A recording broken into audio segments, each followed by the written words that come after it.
reform the police, defund the police, disband the police.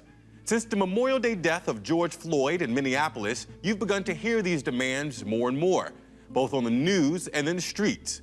But what do these demands really mean? And if any or all of them are met, how will it impact you and your community? Hi, I'm Christopher Norris, the Community Contributors and Engagement Editor at WHYY. There are numerous ideas on how the future of public safety in our region should look.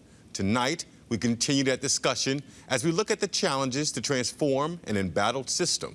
Thank you all for joining me for this important conversation. Let's jump right in it. Brian, I'd like to begin with you. The Philadelphia City Council recently approved a final budget for fiscal year 2021 that didn't defund the police department, but rather, as the Philadelphia Inquirer put it, flat funded the department. It canceled a $19 million budget increase and diverted $14 million to the managing director's office for crossing guards and public safety officers, positions which had been under the police department. Is this a compromise you can live with as someone who was engaged in, and still is engaged in the defund the police movement? No, certainly not, Chris. I mean, I find the actions that council took this past Thursday as frankly disappointing. I think our council had an opportunity to listen to the thousands of emails, phone calls, the tens of thousands of people on the street saying that more needed to be done to put real investment into public safety, and they did not do that. Where does the movement go from here? I think one of the important things to realize is that this budget, just in how kind of city budget processes work, this budget sets a ceiling for the spending that's going to happen and where tax revenue is going to come from.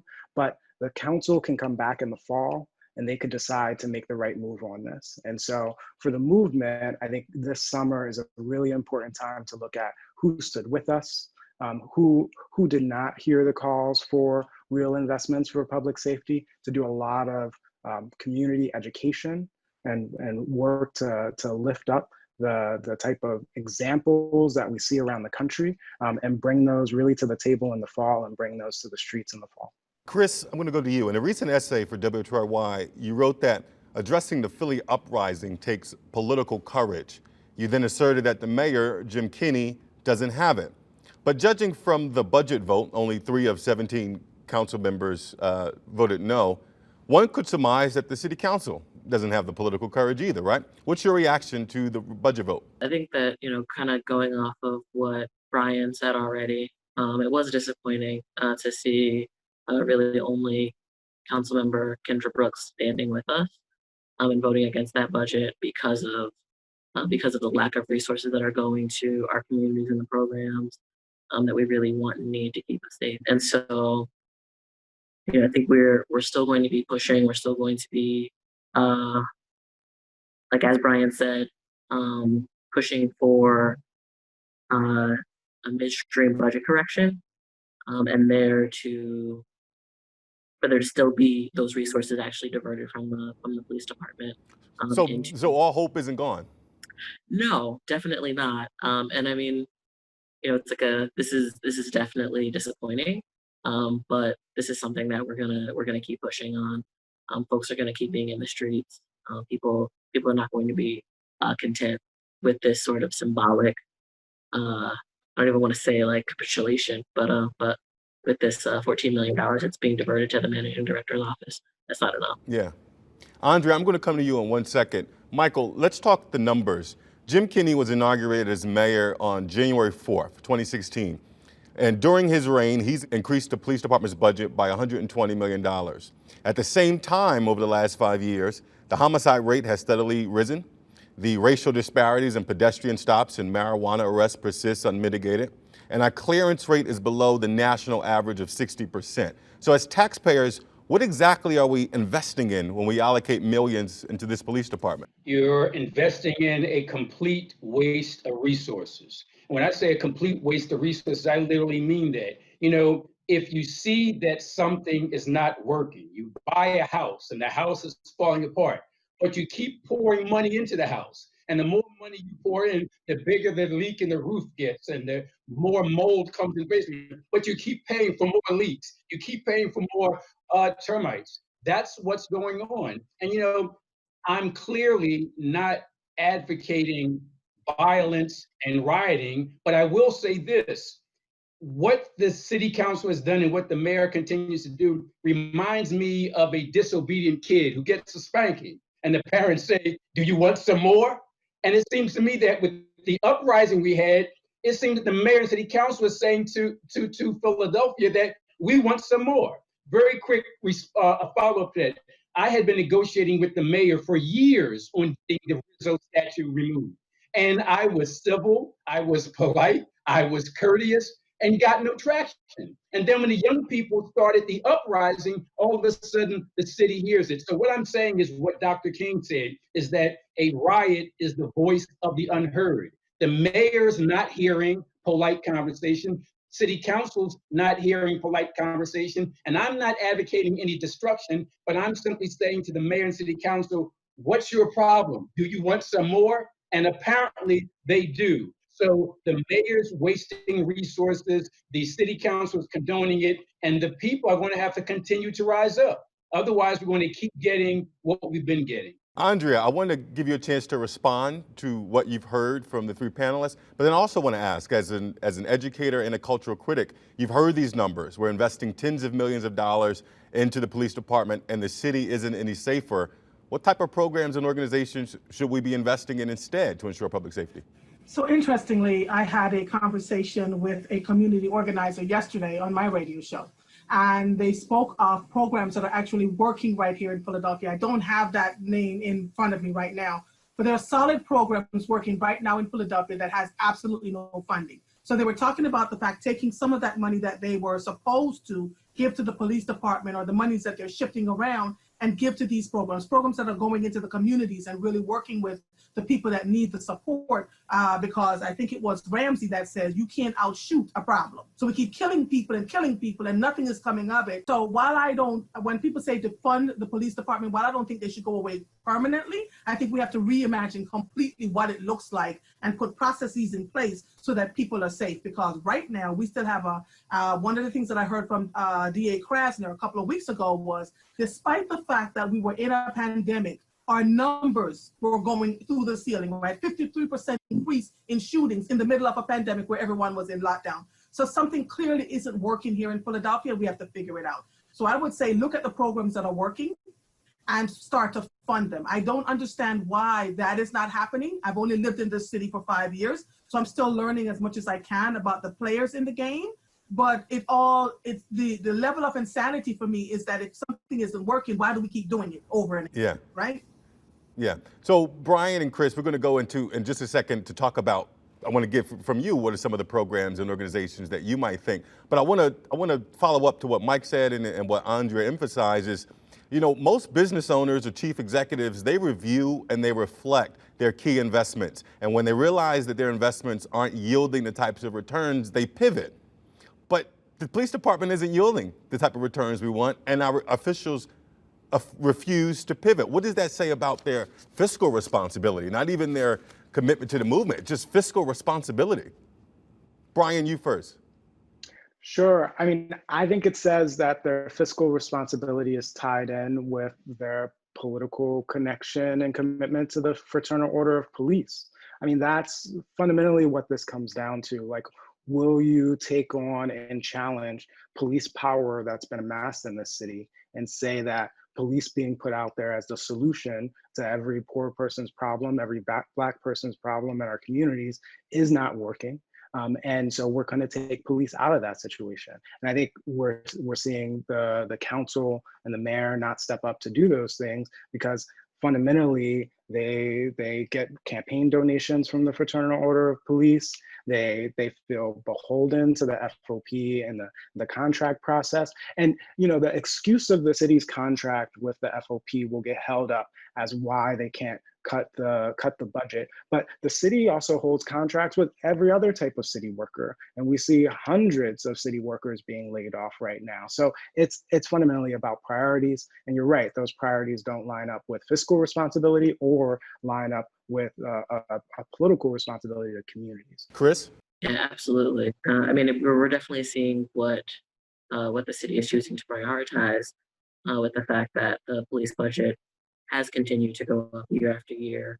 Like you were saying, Kris, $120 million since Kenny has been in office. And we know, like, we're not actually seeing a return on that investment. We're not seeing the city become safer as a result of those hundreds of millions of dollars being spent.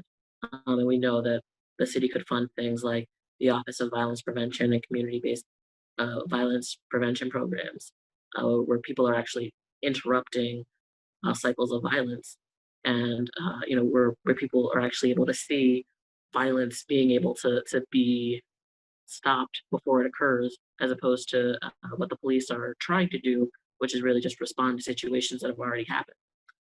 We also know that our rec centers, our libraries, arts and cultural programming has been cut with this budget, and these are things that make our communities stronger. They're things that allow young people to do something constructive, and these are the things that the mayor, that city council has decided to cut. Well, to your point, Kris, and I'm going to pose this question to Mike and then Andrea, to Chris's point, the budget includes a scale back of anti-violence programs at a time where the homicide rate is currently 20% higher than it was this time last year. If the budget is a moral document, what is this 2021 budget say about us? What statement are we making as a city with this budget? What's our morals, Michael? Our morals are immoral. That's what it comes down to. Most elected officials, their primary goal is to get reelected. So to hell with everything else. So doing the wrong thing means you get reelected, then you do the wrong thing. And when these elected officials, city council and the mayor's office, when they see how allegedly influential the FOP is, they're saying, okay, that's a strong voting bloc, so we better do what that strong voting bloc does. But the FOP is the same organization that was in bed with the KKK to endorse Donald Trump. So do you want to help support or listen to a group that is lockstep in regard to the type of president of the United States? And I'm not saying that the mayor or city council is anything like Donald Trump. I'm just saying that look at who you're associating with. You're associated with and you're listening to the same group that was in bed with the KKK to support a Donald Trump. So what we have to do is to show these elected officials that not only do they need to do the right thing because it's moral, but they need to do the right thing in their own selfish interest. That's why voting is so essential. If the FOP is a strong voting bloc, then woke white folks, Latino folks, and Black folks ought to come together and outnumber the FOP. Because we can't appeal to elected officials' morals, we have to appeal to their job security. What do you think about what Mike said, Andrea? I can't even disagree.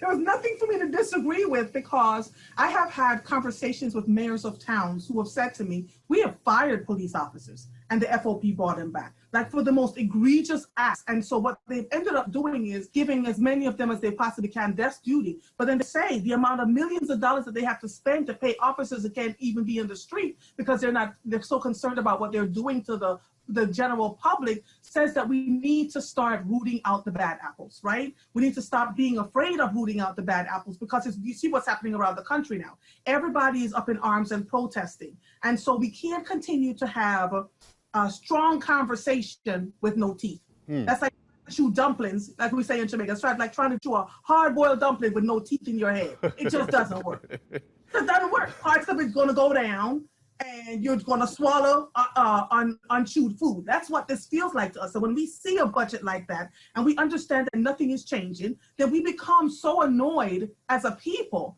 right? And we want to support the elected officials, but can they support us? We want to see a change, tangible changes, not just telling us that we're going to have a committee to look at, so we're tone deaf and we're going to have a committee to listen to you, but then at the very next breath, you pass a budget that says, I'm not really listening to you. So what are we doing?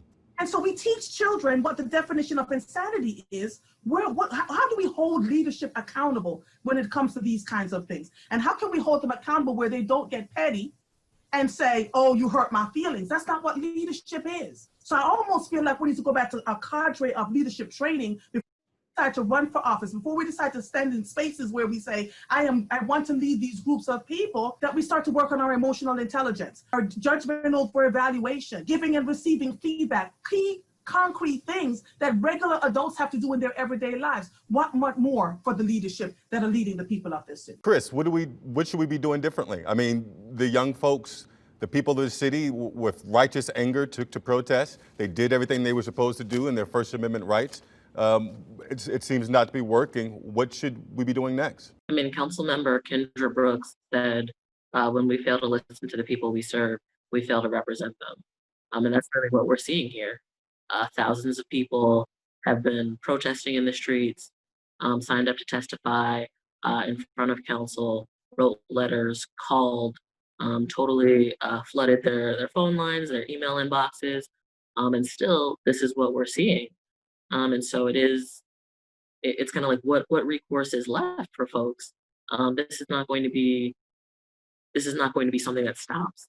People are going to continue to be pressing. People are going to continue to be in the streets, and people are not going to be satisfied with this. Brian, I want to go to you. How do we build up that political muscle in City Hall to handle these types of things? And the second part of that question, I mean, look, this budget has cut arts, culture, violence prevention, cut to the DA's office. We defund city services all the time. And Mike, I'm going to get you to react to this too.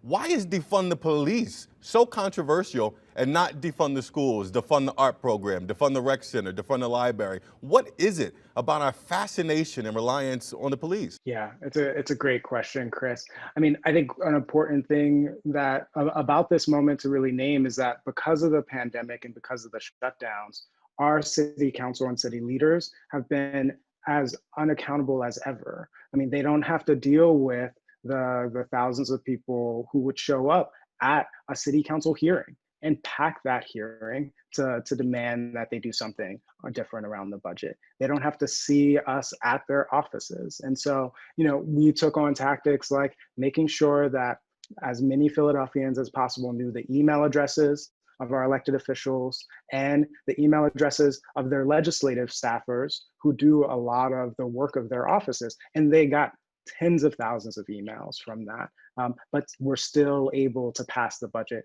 that they did. And so I think part of the political muscle that we really need to build up, like Andrea is saying, like Michael is saying, is that we need to build the political leadership of our own communities and build that political leadership to really look at, 2023, 3 years out now, there's going to be elections for every city council person in office currently. So what are we doing today to start to build up the members of our community who are going to listen to the community, lead from the community, and have those people on the ballot box and really in a serious position to run for election, to be our representatives? Michael, say the question to you, why is the statement defund the police so controversial, but yet as a society, we're almost so willing to defund libraries, rec centers, and schools, almost as a second nature? Like that's the first thing to go when we have to trim the fat.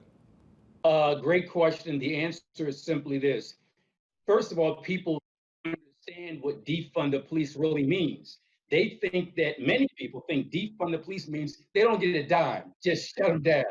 And if somebody's next door getting the slot beaten out of them, then the police don't come to stop it. If a little old lady gets her pocketbook snatched, that there's no police available. Defund the police, anytime we use that term, we need to define it and say fund simply means to cut back to a bare minimum and divert the other resources to much needed services. So that's the first thing. Understand that defund the police does not mean zero out. And I know that. I'm from North Philly. I'm a criminal defense attorney. And I know there's some bad people out there that need to be in check. So we do need a policing force, but we don't need one that has basically become an occupying army in the hood. That's the first thing.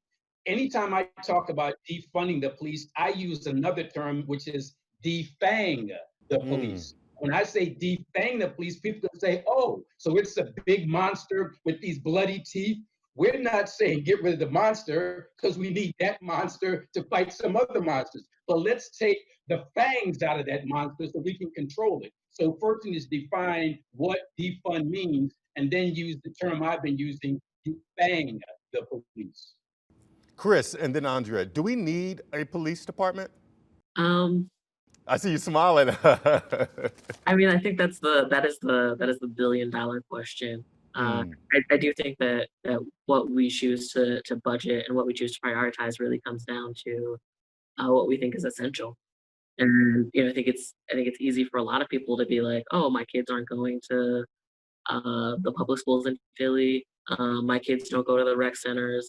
I don't know folks who are going to the library, and to be like, these are things that we can cut. These are things that don't deserve our funding and our budget. Um, and then to look at, well, the cops are the ones that keep us safe. So obviously, how could we take away power from them? But really, when we look at what policing is, we're seeing police are doing the job that they are being paid to do. There are thousands of police in the city. I live in West Philadelphia. Almost every day, I see at least one cop car driving around my neighborhood.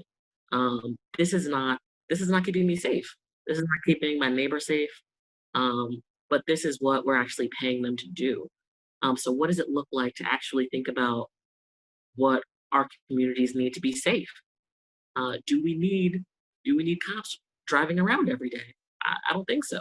And what does it look like to reimagine entirely how we actually stay safe and how we respond to harm, how we respond to folks who want to shoot other people, to domestic violence situations? Like, how can we actually do that in a way that doesn't involve cops, that doesn't involve these like armed people showing up who really have one skill set and are really ready to use those firearms supposedly in the name of public safety?